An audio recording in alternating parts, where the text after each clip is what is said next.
Yo, what is happening? We are back live with the Cultured Podcast. We're doing it. We're doing it. We're in the house. We don't got no bosses, so we have to be disciplined to keep up the good vibes and all of that good stuff. What's going on? My name is Keenan Jerome Floyd. I'm chilling here with my illustrious co-host, Jade Barnes. What's up? Say hello to the people. Yes. What it do? And I'm actually very excited. I'm always excited when we have a live guest, but there are particular guests that I'm always excited to have on this podcast. Every time we don't see each other like all the time, but every time we see each other, it's always a moment. It's always like, oh my goodness, I'm surprised. I'm so happy to see you. He's a fellow Alabama man, and we're going to have to start sticking together, especially here in Los Angeles. I would like to welcome the amazing, hilarious Martin Morrow to the podcast. Thank you so much for joining us. Hey, thank you for having me, and we're equal to that, brother. Yeah, amazing. So what's going on with you, man? Man, nothing too much. Getting ready for Netflix as a Joke Fest. I got this show May 5th at the Kultur'd Lounge, so just trying to get prepped for that, getting my fit right, you know what I mean, and had to endure the show that you guys made me watch for today's episode.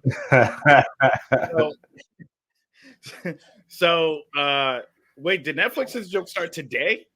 Today is the first day of it, yeah. So today is the first day of the Netflix as a Joke Festival here in Los Angeles. It's going until the 12th, I believe. So it's May 1st through 12th. It's been an interesting way about ism going on amongst comedians with the Netflix as a Joke on Facebook right now, because I think there was a frustration with the comedy industry anyway leading into the festival. Yeah. But the fact that it's such a big festival in Los Angeles where people are trying to make a name for themselves, and a lot of people did not get picked for the festival. Mm-hmm. A lot of people did not really a lot of people did not get the opportunity to audition because Netflix as a Joke is mostly an invite-only festival. Yeah. Meaning that you get spots through an agent or a manager who makes arrangements for you to audition. As a matter of fact, I got rid of my agent because I had a conversation with her a year ago specifically about getting an audition for Netflix as a Joke, and nothing happened. So there's a divide of hating comedians that are kind of like, oh, Netflix as a Joke isn't a big deal or whatever. It's just a big open mic, whatever. And then there's the group that made it into the festival, which I'm personally happy for. So I'm very happy that you got into the festival. And are you just doing one show, or are you doing multiple shows in the festival? So I'm doing 2 shows. So I have the Late for Work show on the 5th in Kookaburra, and then I'm opening for Jay Washington at the West Side Comedy Theater on the 11th. Okay, and Kookaburra is like a newer comedy venue? Yeah, first day opening is today.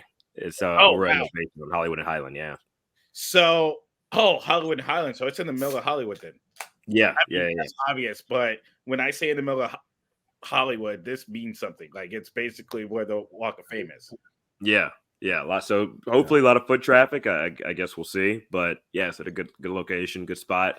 I got to check out the venue, beautiful club. But they have their grand opening, open to all comedians tonight. Oh, okay. I should probably stop by. Yeah, go say hey. Yeah. So, like I mentioned, Martin is from Alabama. What part of Alabama are you from? Birmingham. Went to Hewitt-Trussville High School, Gardendale Elementary, but yeah, Beham. So I'm from Mobile, Alabama. I really think Alabama people should not be ashamed of being from Alabama. I think we all need to stick together. Yeah, I agree. Because there's so many great people from Alabama that people don't even realize.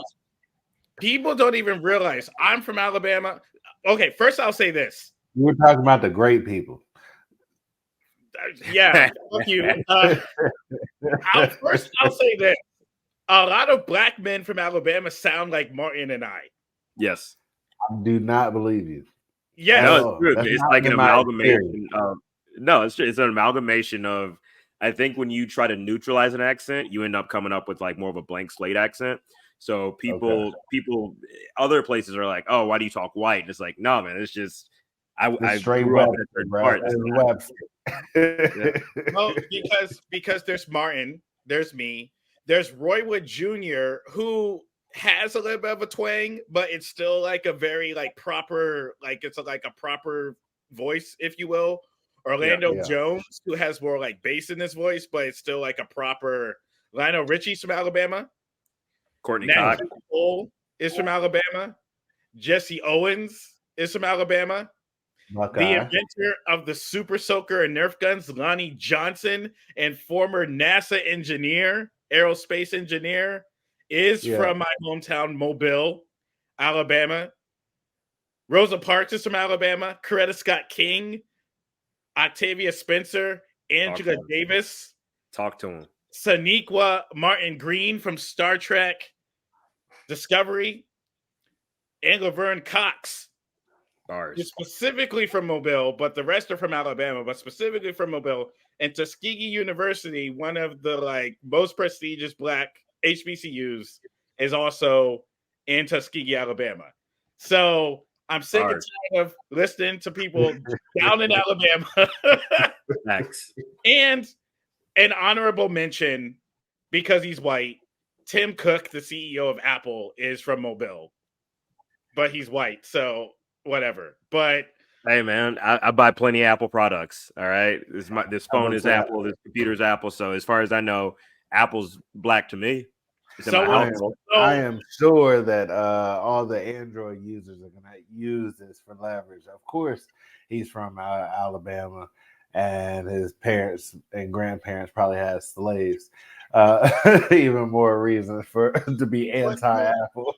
But do Hey, we man. care about what Android users think? Android, the inventor of Android is probably from Gary, Indiana. Let's be real. Because like being in LA, like I'm sick and tired of everybody being, I'm from Chicago, and all the community. I'm from Chicago. I'm from Detroit. I'm from, I don't know, Crenshaw and Slauson. It's like, okay, those are streets. Like, Let me tell you something. I've been blessed to travel to several states, states, and I've been trying to get to all 50. I think I'm up to like maybe 38, 39 or so. What I will tell you is there are certain cities in this continental U.S. that I never, ever need to go back to. The first one on the list is going to be Little Rock, Arkansas. There's absolutely nothing good in that city. The second one is going to be Detroit, Michigan. And the third will probably be Birmingham, Alabama. Complete waste of space. Wow. Like if I could get rid of a few states like look, Arkansas, Alabama, Michigan, that's because you didn't go to Mobile. Mobile is the birthplace of Mardi Gras. It shares the same colloquial and cultural DNA as New Orleans and Biloxi because it's that Gulf Coast, so it's Creole, okay, French, Spanish, slammed together into deliciousness. Well, I love Birmingham's fun. New Orleans. You went to the wrong part of Birmingham. Yes, Birmingham is fun too. A lot of great people came from Birmingham. There's a lot of fun. What's the funnest thing to do that's in Birmingham?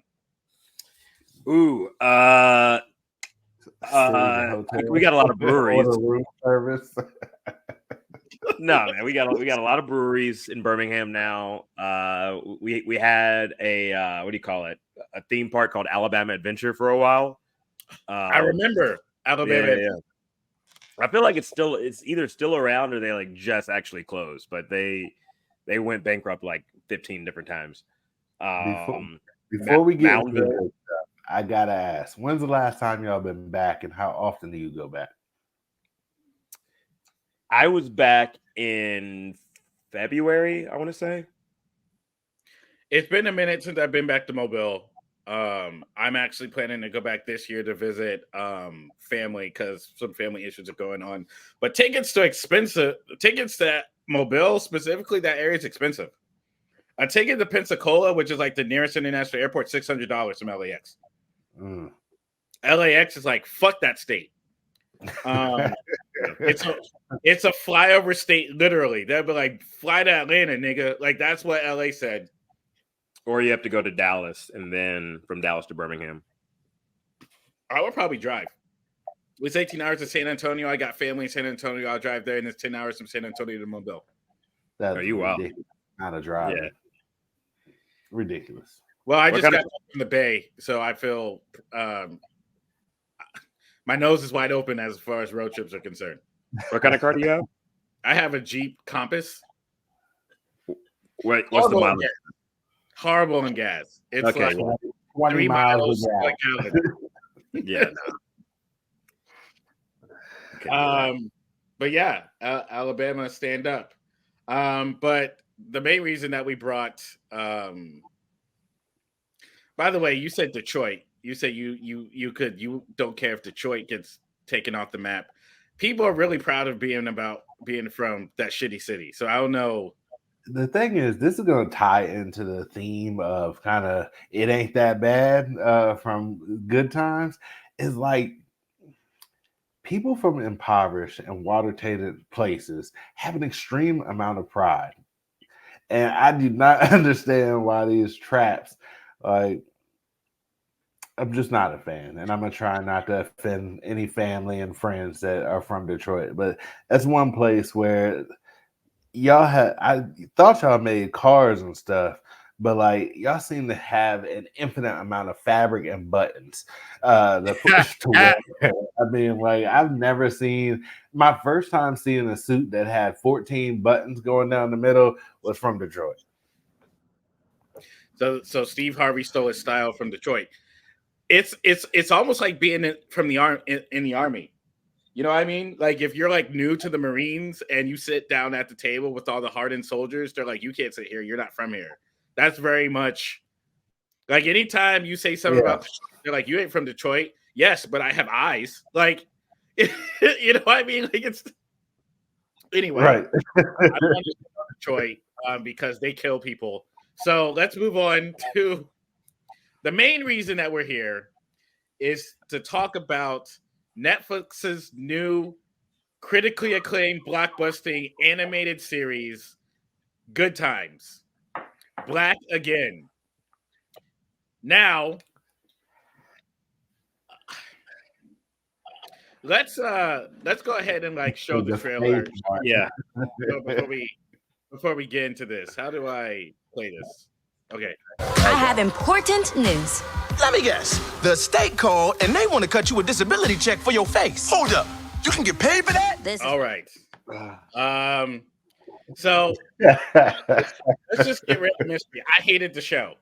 Yeah. I hated the show, and it's not because I think that it's setting Black people back a million years or anything like that. It's just not good to me on any level.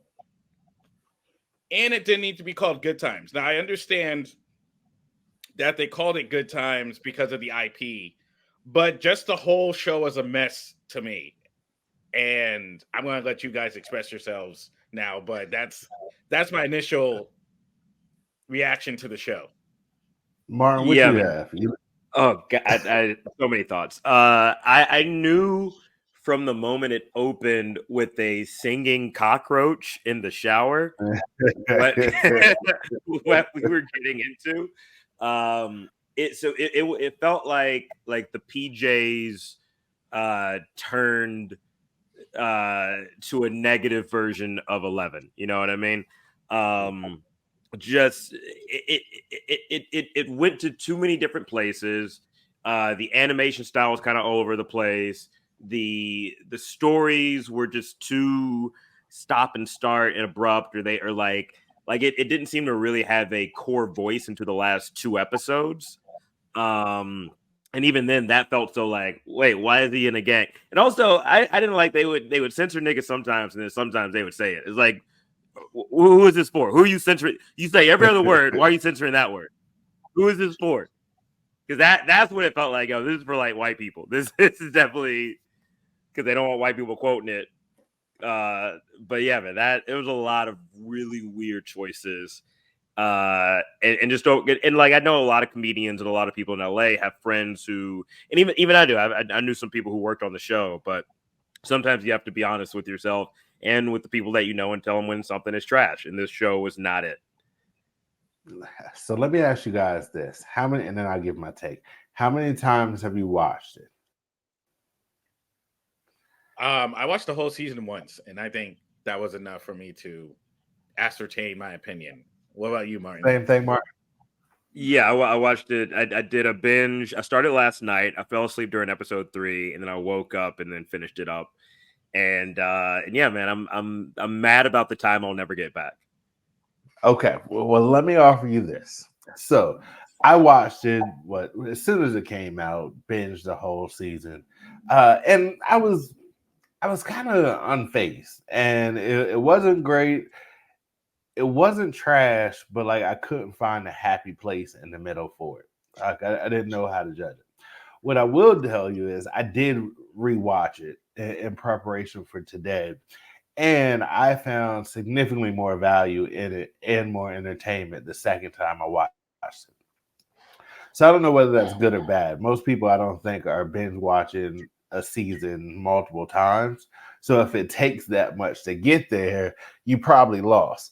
But what I will say is that multiple times, I thought that there was value add and some takeaways, and we can get into it right now. But I found it better and more digestible the second time around. So, what was it that you picked up that was because I have to admit, sometimes when you do watch something that the initial shock is, oh, this is trash, and then you go back and watch, you're like, oh, I understand what they're doing now because now that my shock has like I'm over my PTSD, now I can start paying attention to like certain details. So I think I went into it thinking like, oh, this is like a cultural representation of the struggle, and or like it was gonna have like some like cultural commentary around it, like speaking on like social justice type stuff or some of the hardships and heartaches that poor people have or whatever, and or would mirror kind of the storyline from the original Good Times. And I think both of those preconceptions were completely off base. What I noticed on the second time, I saw it really reminiscent of Family Guy. And I kept seeing Stewie in these episodes and like these excursions and the mischiefs that they got into for these hot 23, 24 minutes, whatever the episode length is. And like when I looked at it from that lens, I was like, all right, this isn't bad at all. And I never judge Family Guy based on this content or cultural competency or relevance. So like, why am I holding this to the same fire? So like, I think I went in with a critical eye, and this was more like, let's just sit back and enjoy this and see what it is.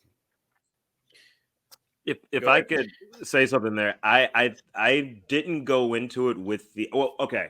I think initially I went in with the lens of the cultural relevancy, and then I tried to drop that notion around like the second or third episode, whenever they did like the period episode. But then there were so many elements to that of like why would she bleed through her pad? So it's like, and that was like an episode that was written, I think, by like all 3 women, right? So I was like, okay, so this is it's stupid. And so beyond if it's supposed to be for the culture, for the people, to help black people represent the struggle, it was a stupid fucking show. So that's kind of how I if you want to make it your voice, right? Yeah. So to counter what you said, Jade, Family Guy is also a stupid show. Okay.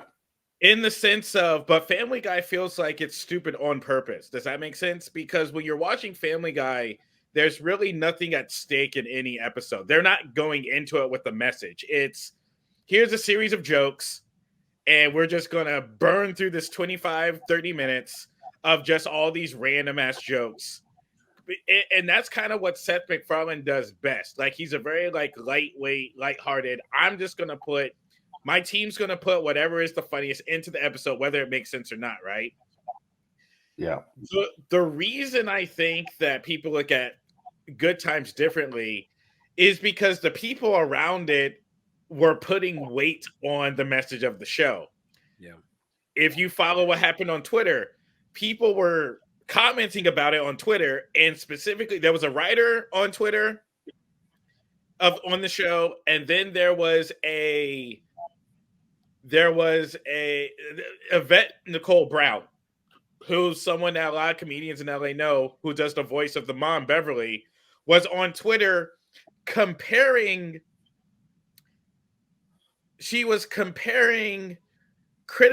the show to the importance of voting. You understand what I'm saying? So what was happening on Twitter is that people were going, oh, this show is like taking black people back. This is like coon stuff. This is minstrel, whatever. And Yvette Nicole Brown was getting defensive.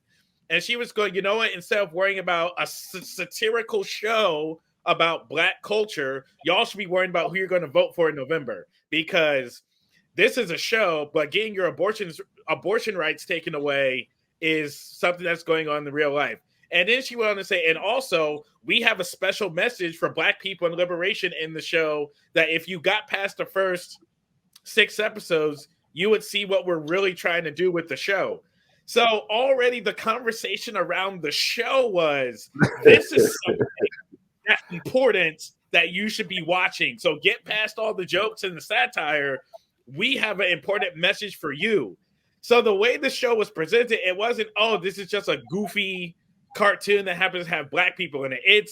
This is a show about black liberation, but it's also funny. So I think it was not that. Yeah, it was so much. That definitely wasn't.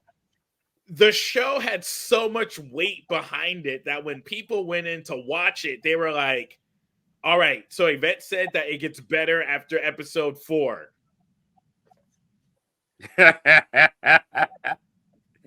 Where does it get better, you know? And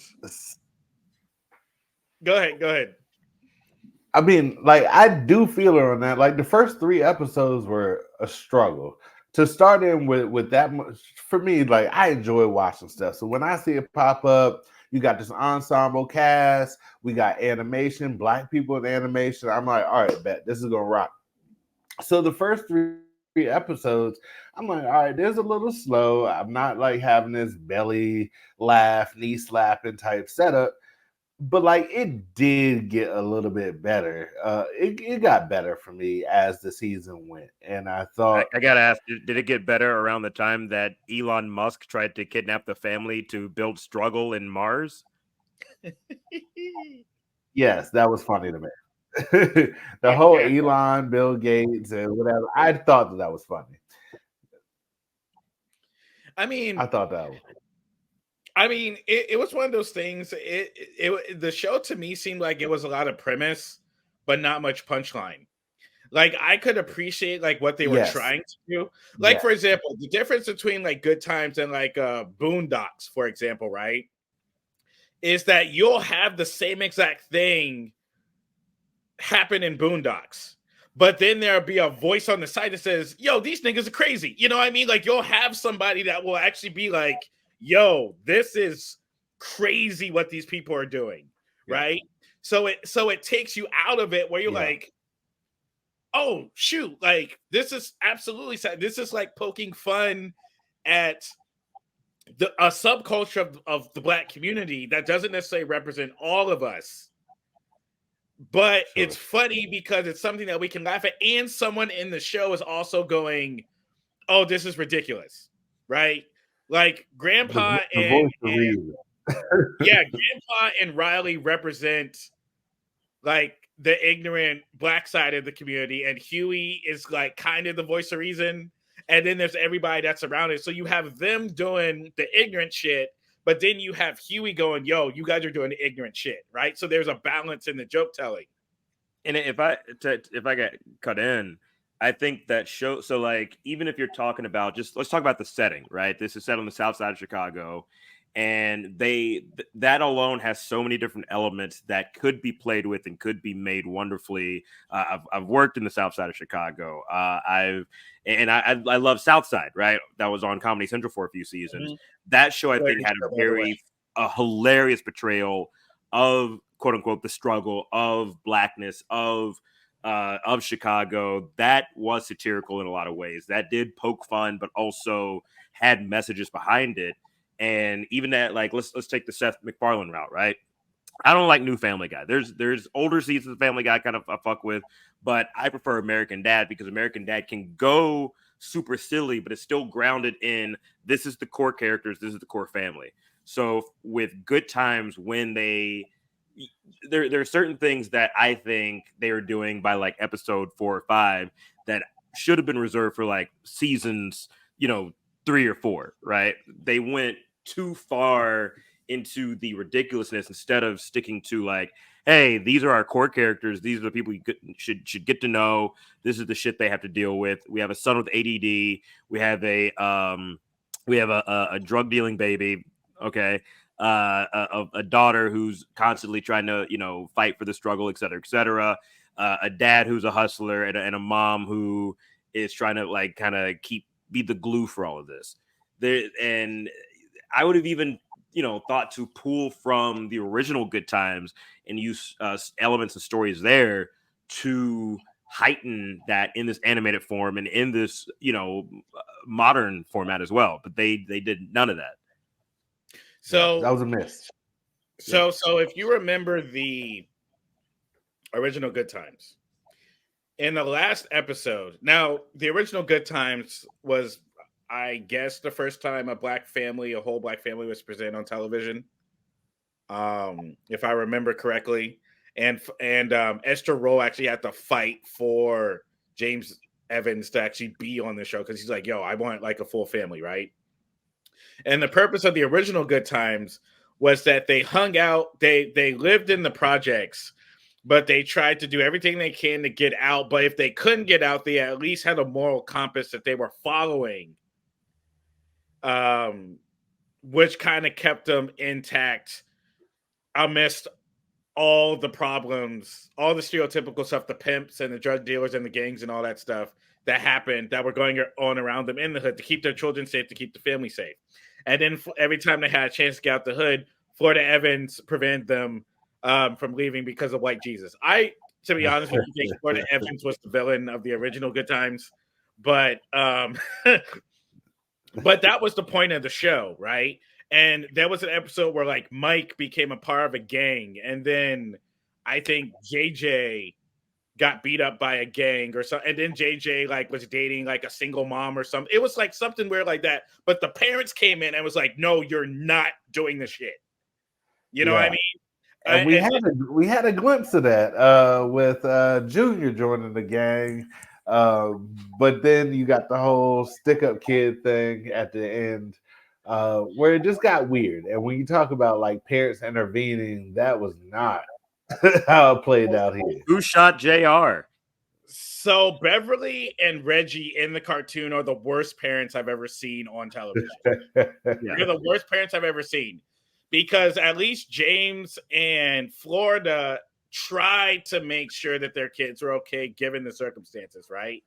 Then in the old season, in the old series, when we get to the end, Thelma's married to a football player who just gets an NFL contract. We're talking the last episode. He gets an NFL contract. She's pregnant with a kid, and she goes on to become like a surgeon. JJ sells a comic book based on his sister, and I guess Michael was too young. I don't remember exactly what Michael was doing. He grew up to become RuPaul. I don't know. But they all left the hood after, at the end of the show, with money, right? So my question is, whose kid is Reggie Evans? Because James and Florida are the grandparents of Reggie, the father. But they never mention Florida. They only talk about James. They actually never mention Florida at all in the entire animated series. They only say James Evans was my grandfather, and he's your great-great-grandfather, and you're an Evans. So did James have other children that we don't know about that's in the hood?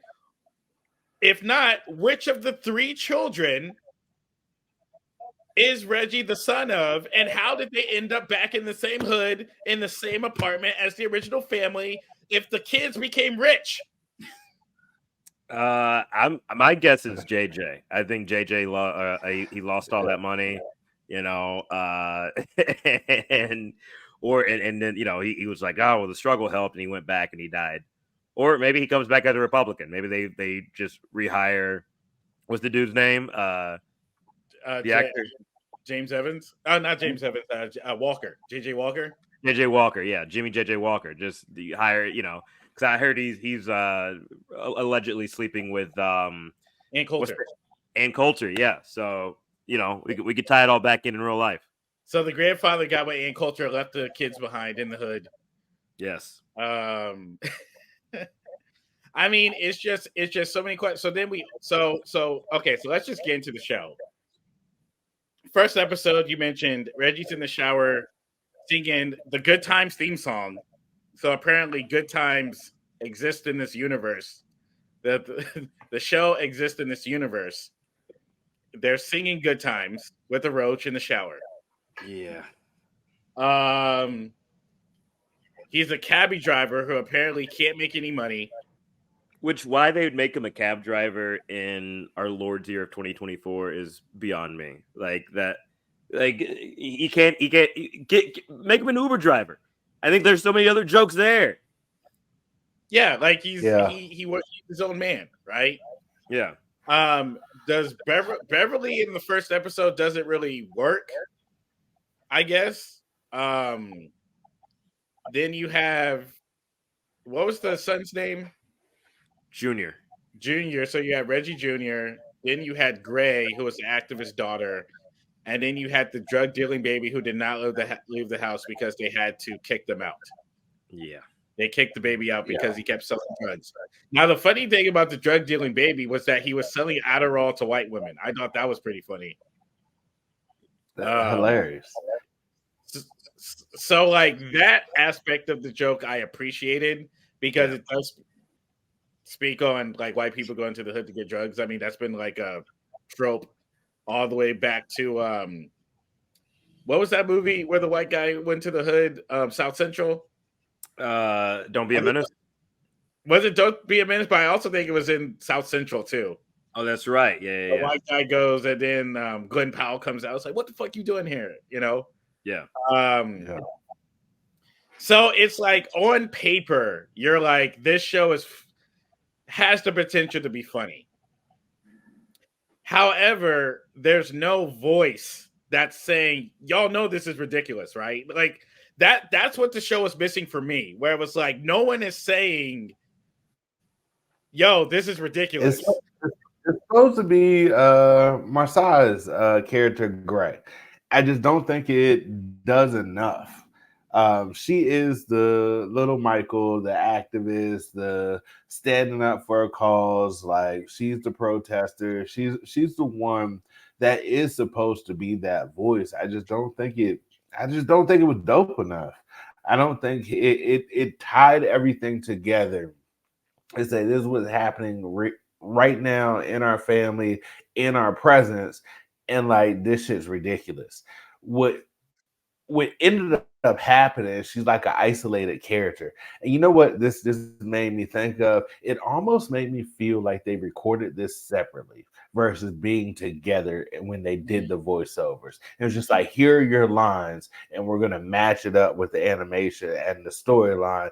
But it wasn't like 5 of them were sitting around in a room at the mic doing this read together and like being able to vibe or almost like pivot or even improvise with some of the words. I don't know that to be true, but that's how it almost feels when I think about her impact.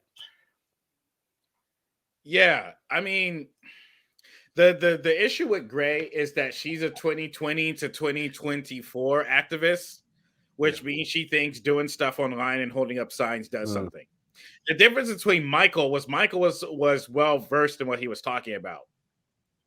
Like Michael, when he would like talk when the teacher, remember the episode, the teacher's like, George Washington is the founder of our country. He's like, yeah, but he also owned slaves. Like, here's proof that he owned slaves, right? Like, it was a very like poignant, like, here are my facts. Take it or leave it. Here's the bibliography of why you're racist. And right. so basically it's like you have Gray. And Gray's an interesting character to actually focus on. This is why I'm saying it doesn't necessarily match, because I want to know what exactly is the message of the show. Because Gray's an activist, right? And she's trying to do what she can to make the hood a better place, but she's not stopping her brother from selling drugs. Like, nobody in the family is stopping the baby, is trying to stop the baby from selling drugs. Yeah. They're all literally like, hey, you can't live here because you sell drugs. And then when they need money, because he's the lifeline. When she's real or some dirty work got to happen. When they need money, then they go to the baby for money. Yeah. Then the baby comes to the house, and him and Beverly have this weird son-husband relationship. And it's based on the fact of how he's talking to her. Like, she's changing his diaper, and then he's like, yo, call me when your man ain't home. Like, that's weird. Like, weird. So weird. I understand. Like, this is weird. It was like an overly sexual Stewie Griffin. It's like if Stewie wasn't evil, but just was like a sort of slick pimp. Yeah, like even to the degree of like how much he liked. Just first off, also fuck all that. What was the point of the cameo of the baby and Lil Baby? Like, if that's not going to be a reacurring thing, then what? Like, Lil Baby, Lil Baby, and Baby. Yeah, just to have a drive-by shooting scene. Like, that's it. Like, that was the only purpose. So we were talking about divide earlier. Like, I feel like there was almost a divide between the pilot, the next 3 episodes, and then the rest of the season. As if, because I know one of the showrunners left, and he was like, I had nothing to do with whatever the final product was. If you told me that they had like 15 different people come in and do rewrites throughout the season, I would 100% believe you. Because it felt like such a shift tonally. It was already like on the weird side, but introducing characters like later on in the season, like the homeless dude or the crackhead, whatever he was, the gangs that didn't appear until the summer episode. Stuff like that. There's so many different elements that I'm like, where did I miss something? Like there would be moments where like there was something that happened in the last episode. Because where did this guy come from? Why is he all of a sudden a pivotal character? Well, and again, for me personally, again, it goes back to there's no voice of reason, because again, the baby sells drugs. He has this weird quasi-sexual relationship with his mother, where she's like, you can't come around here when my man's around. When Beverly and interesting. Okay, so my question is like, what's the messaging? Are we saying it's okay for people to sell drugs because they have to, or is this supposed to be funny? Because I'm not exactly sure what your messaging is. Right? Yeah. I'm not exactly sure. Like, a drug dealing baby's weird and funny in itself, but I'm not sure. You're also showing the positive side of this guy selling drugs. Yeah, if anything, the baby might be the most hero. Yeah. So he's the hero. So you go, okay, well, is that the message? And again, we're smart enough to know what to take and what to leave on screen, but it's just like, okay, well, is that the message? Because the joke itself doesn't land, right? Yeah. Then we have Beverly, who's overtly into Christianity, and she's always praying to Jesus. And after every episode, she's going, "Oh, Jesus, Lord, please no." So my question is, are we making fun of Black women that are devout Christians, or is this like a mess? You know what I mean? Like are we? Is the joke an overly hypocritical Christian woman, or are we showing respect to those that believe in Jesus? Because the way they played it was, they played it like it's a joke, but then there's nothing that's like telling us it's not. Yeah. And I feel like the white Jesus versus black Jesus kind of trope is played out. Like that they devoted so much time to just that joke alone, that I think it would have been better served just having black, playing the PlayStation Jesus in heaven or whatever, and him like kind of taking like halfway messages versus, oh yeah, man, I'm whatever the fuck they did. It was like, what is the so much of it is like, what was the point of this? I'll help him out now.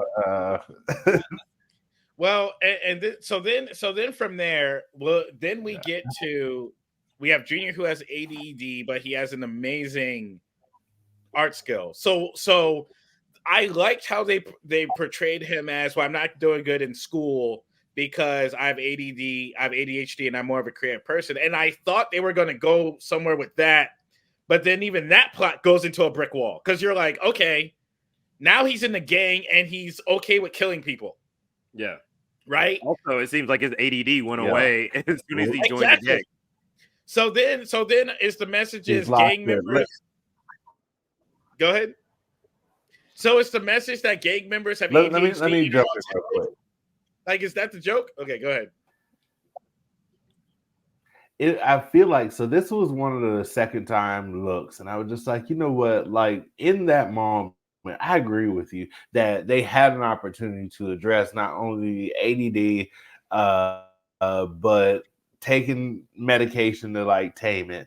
But then they also had this highlight where it was just like, all right, when you look at focus and the focus element, right? And when you have focus, he almost morphed into this like supreme god, like big body, like almost like a king or like a god or emperor type look, right? And he's feeling good. He knows stuff. Like he's locked in on the test. And it's just like, all right, was this a message? Like if you take your medicine and really focus, then you can be great and godlike. Or like when you go to this hood pharmacy or whatever and get the stuff, like what impact does this have? Like, are they saying if black folks focus a little bit more and lock into what they do and not get distracted, then here we are? Or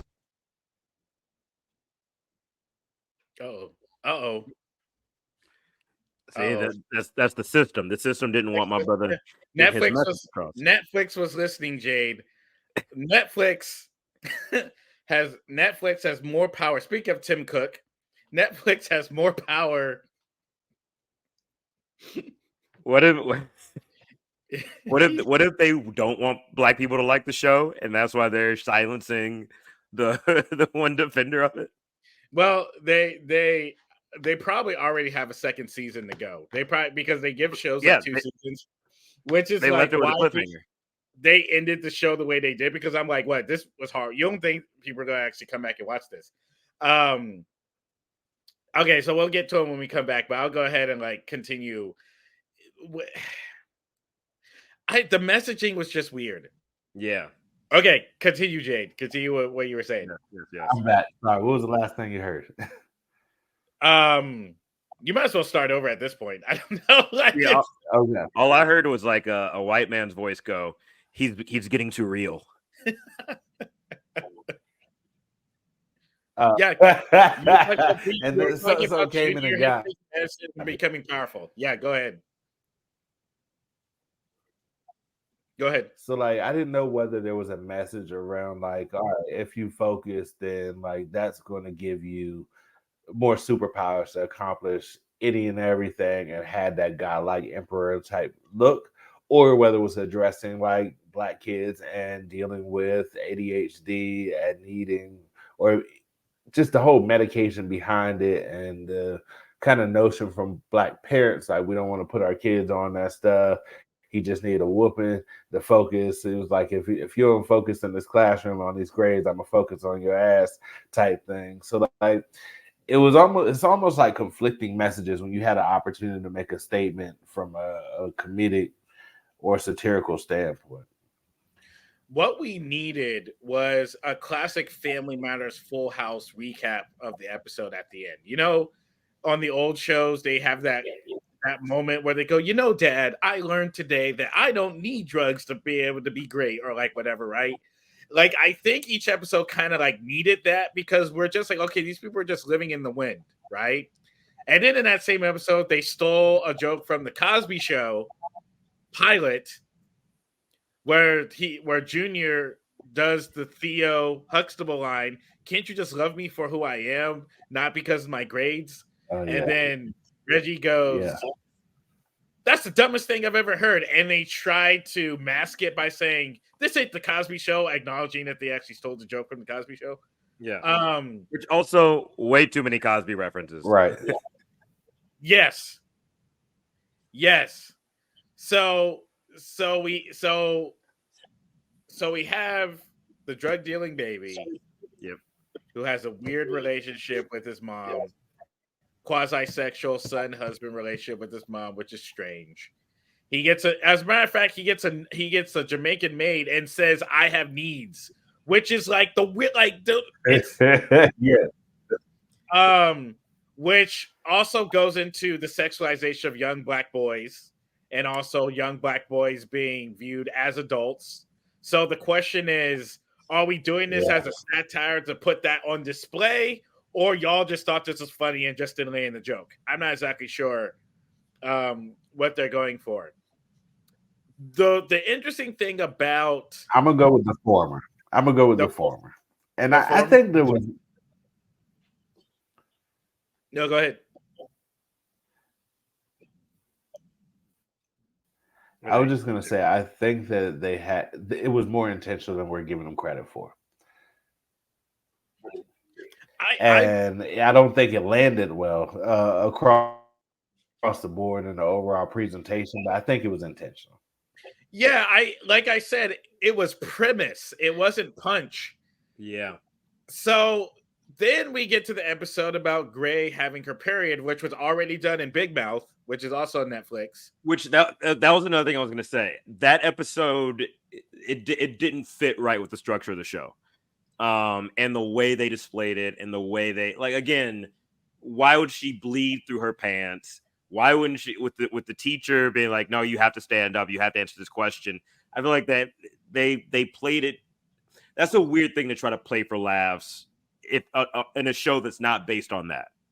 Yeah, and then you have the mom that's like, which another thing about Beverly was trying to keep up with the Joneses, and she cared about image, but it was like weird. Like Beverly, the mom, was a character that was too flip-floppy for me. Because at first she's like, you can't use a tampon because you're a hoe. But the first time we see Bev, the camera's on her ass. Yeah. You know what I mean? So everything about... Oh, go ahead, Martin. She fucked in front of a dog to get the dog kicked out because the dog was helping her husband too much. Like, there again, if you told me that the writers if every episode had 3 different writers and they told them, "Don't watch a single fucking other episode of this show or we'll shoot you in the face," I would believe you, because that's how I'm like, what?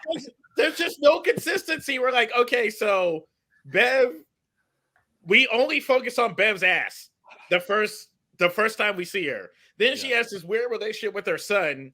Then they like show dominance over the dog. She fucks her husband in front of the dog. Then she spends the rent money. Yeah. On Black Love Day so that she can look good in front of the homegirls, and all of her homegirls are all stereotypical hood chicks.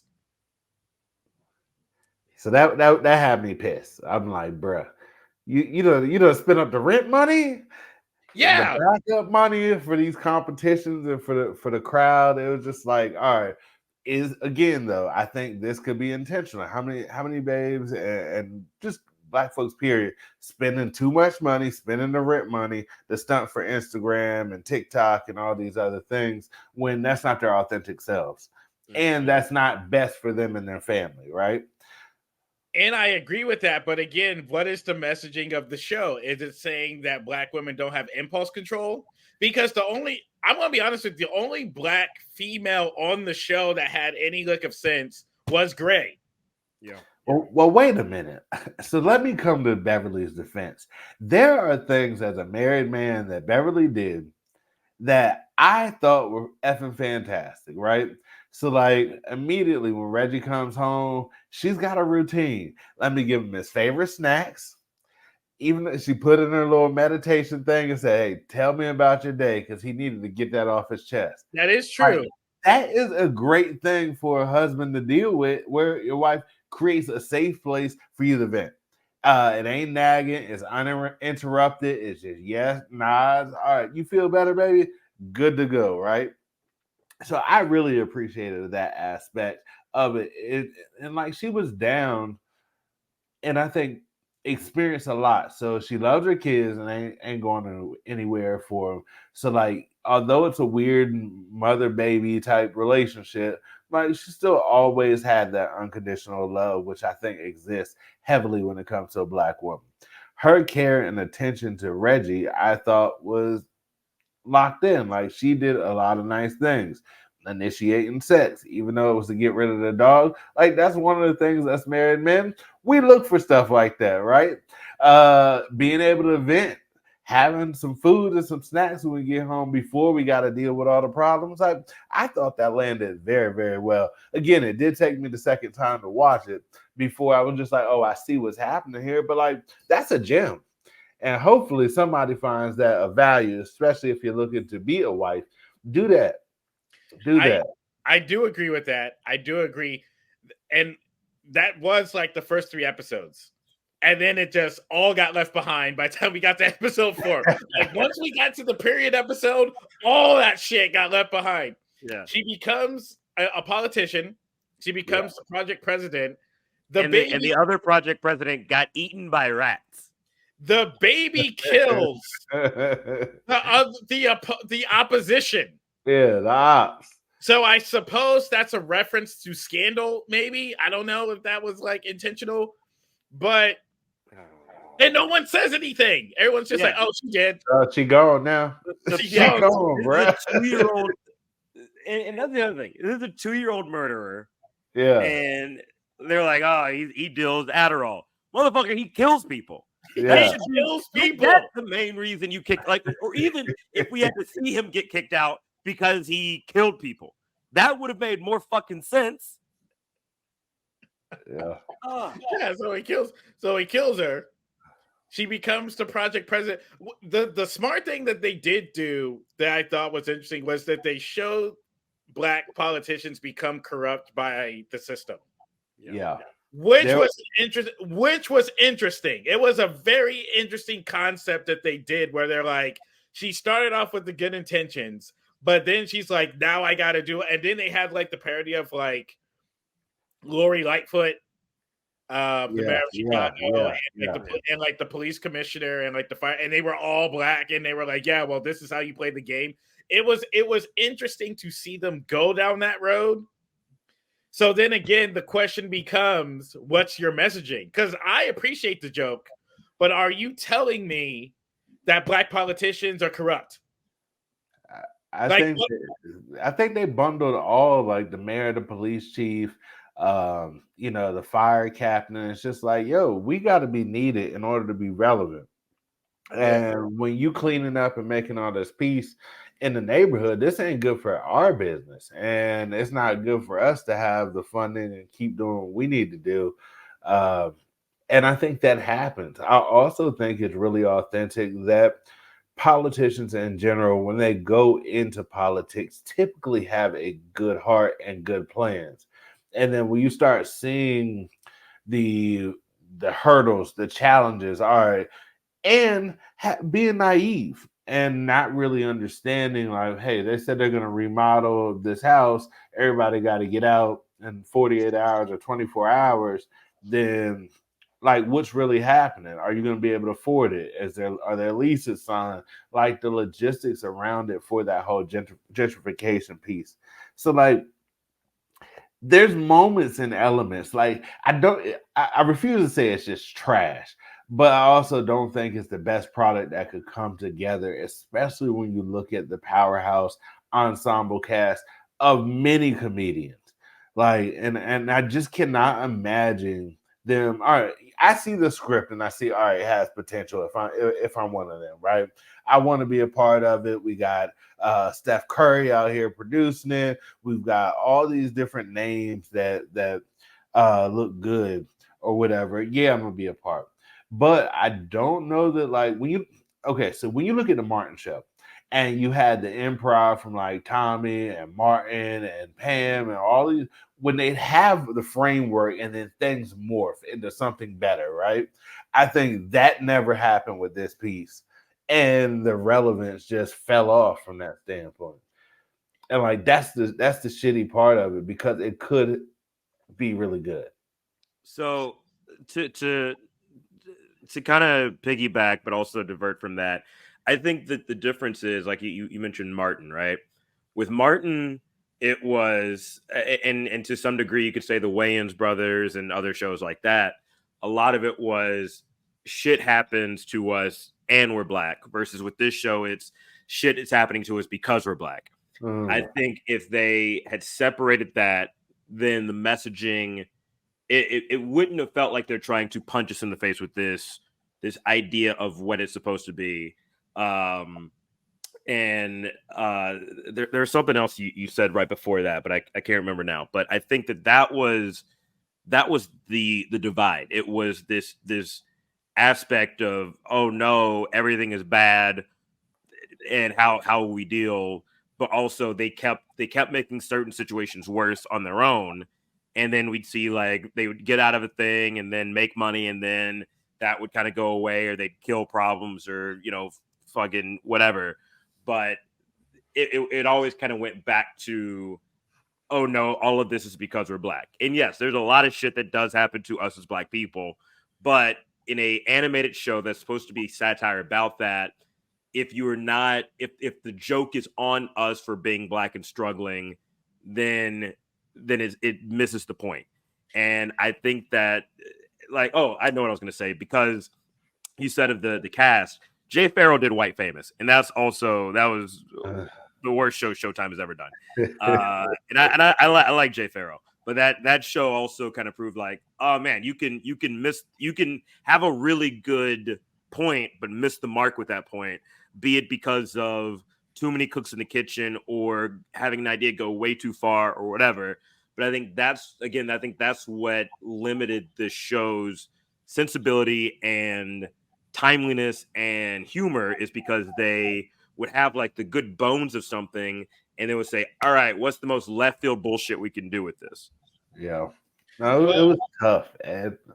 And I got pissed off at Junior. Like, there's no way, if my dad's going to the pool hall to win us some money so we can pay our bills and keep things right, that I'm going to just jump in and whoop my dad's ass and lose the money. Like, that was wild to me. Like, I was just like, wait a minute. Like, you got to miss on purpose. This is family money. And like, you out here just trying to like win and one up your pops when we got bills to pay and you don't have no job.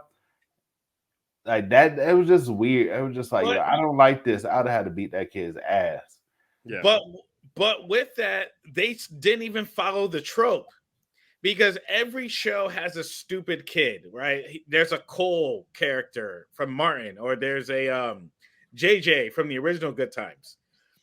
The way they first presented Junior was that he was, I don't know what's the word for it, but he was socially stupid.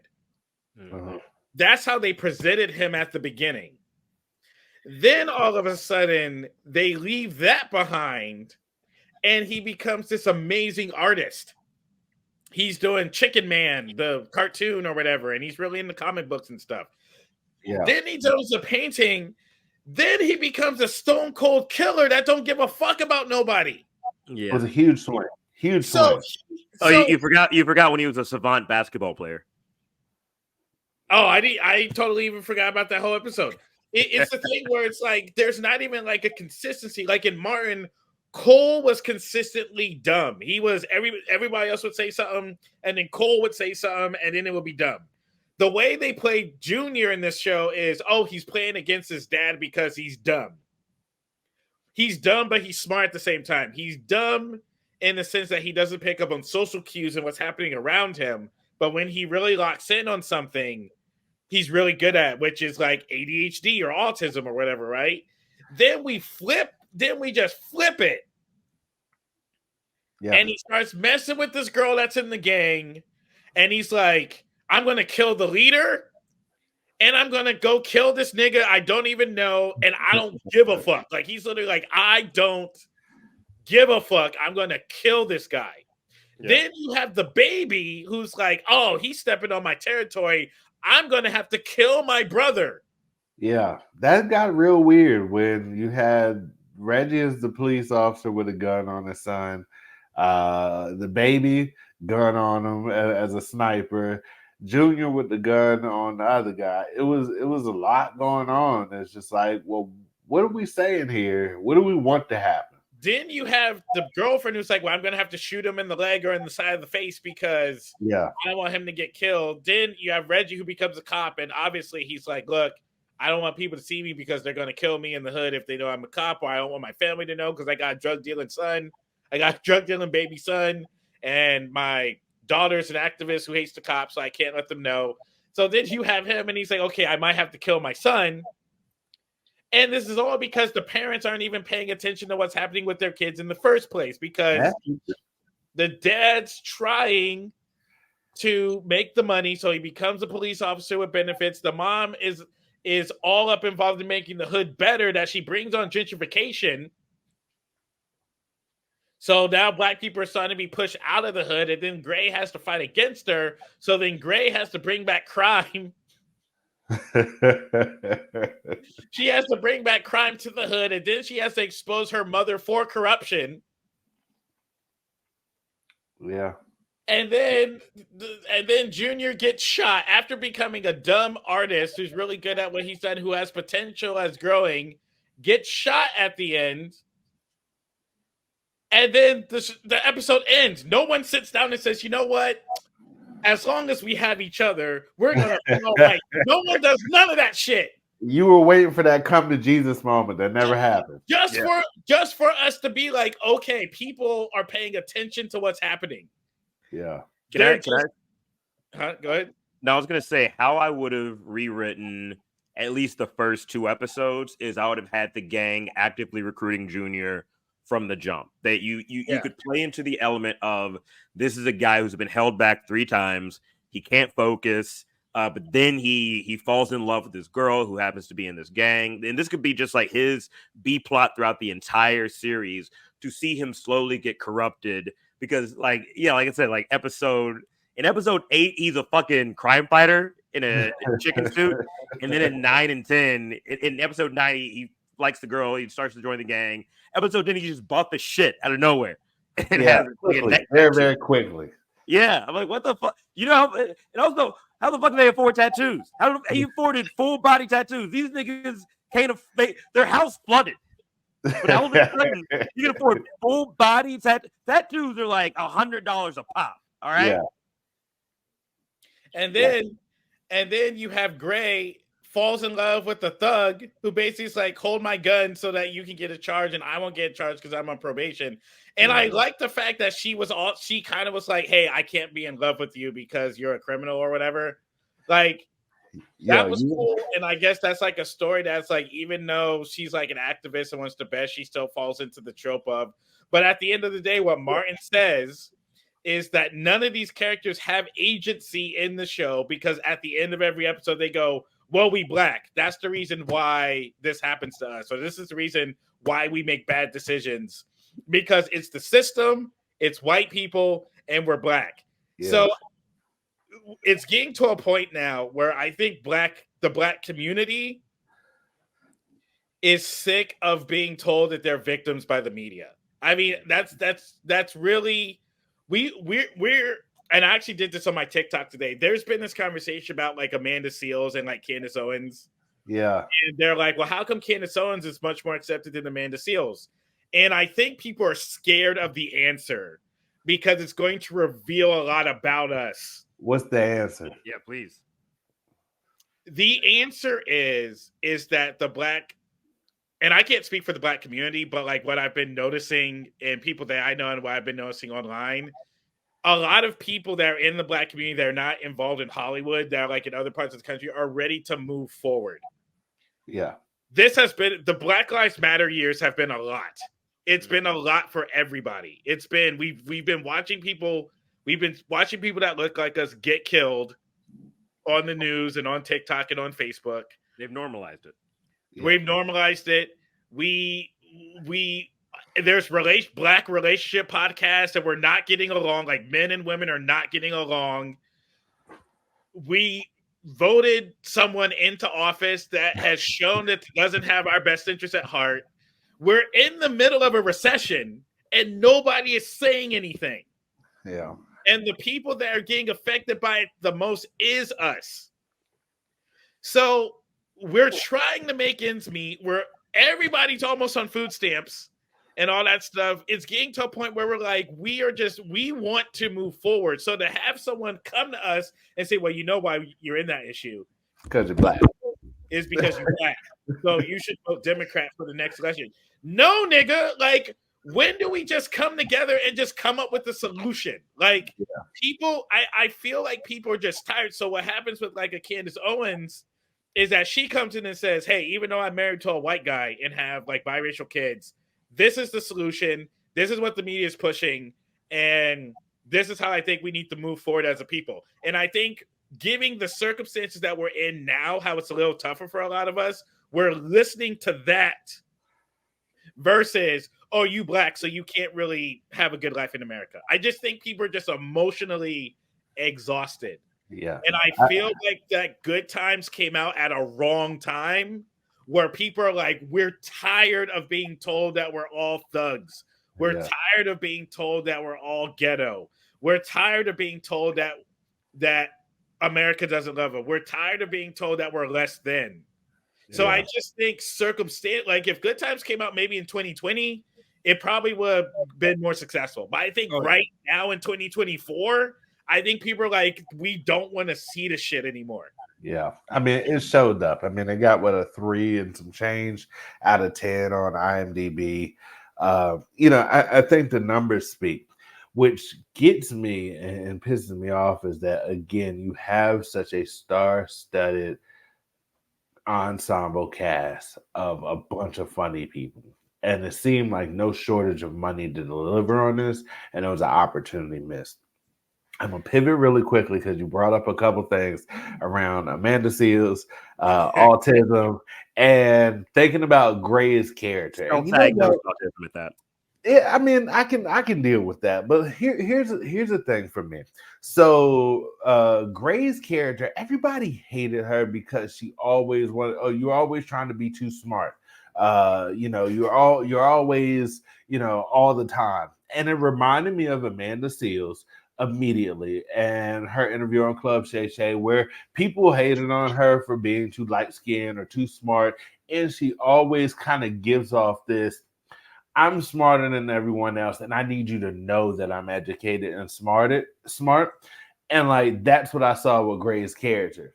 And then when you take that plus the autism part, and then like it just I saw too many parallels in that character, which didn't have to be that way. And it got, again, it just gets weird for me, and I don't like weird shit. Yeah. So I guess we're gonna like wrap up because we're over an hour now, but there's what Good Times was trying to do reminded me of a movie that I saw in college. And I don't know if any of you guys have seen this movie, but have you guys heard of or seen Fritz the Cat? Yeah. So Fritz the Cat is a cartoon, and it's a satirical cartoon that came out in 1972. It's an R-rated cartoon, and it's literally about Rose. Yeah, so it was directed by Ralph Bakshi, who directed the animated Lord of the Rings and The Hobbit, I believe. And it was written by Robert Crumb, who was like a counterculture cartoonist back in the day. He created the character Fritz the Cat. And the way they did it was very poignant. And I would love to talk to, because we know people that worked on Good Times. I would love to talk to the writers of Good Times and be like, were you guys like trying to do like a Fritz the Cat? Because Fritz the Cat was a very like in your face, this is what's happening right now type of show with no really explanation on it, but it just worked, right? Yeah. So I'm going to show you like a couple, how do I play this? Like a couple clips. How do I actually play this? I can add it to stage. If you could give me a head nod when you want me to stop it. Okay. Revolt! Revolt, you thick-skulled idiots! You have carried heavy burdens for the bosses. You have sweat your lives away for the bosses. So context, Fritz represents a white liberal. Like that's who he represents in the show. He's a college cat that does a lot of drugs and has lots of sex. So the jacket that he's wearing is a jacket that a lot of our parents wore when they were in college in the 60s and 70s, right? So let's go back to the cartoon. Let's keep sharing it. Bosses, they ride around in limo. So all of these crows that are here all represent black people. They represent black people. So if you notice, they ride around in limousines. Get the fuck off my car! You heard him? So he's sitting on top of a car and a black crow's going, get the fuck off my car, right? So let's see if we go forward. He starts a riot, and all of the pigs that are in the movie represent the police and authority. Yep. So we go even further. You, me, not me. Yeah, you. Fuck you first. Here's a part. So look at this. So this is Mickey Mouse, Daisy Duck, and Donald Duck, but for copyright reasons, they have them in the shadows, and they're waving a white flag to represent that the Disney Corporation is like pro-establishment. So that's like a joke in the show. As the pigs are flying over to bomb this black neighborhood. Yeah.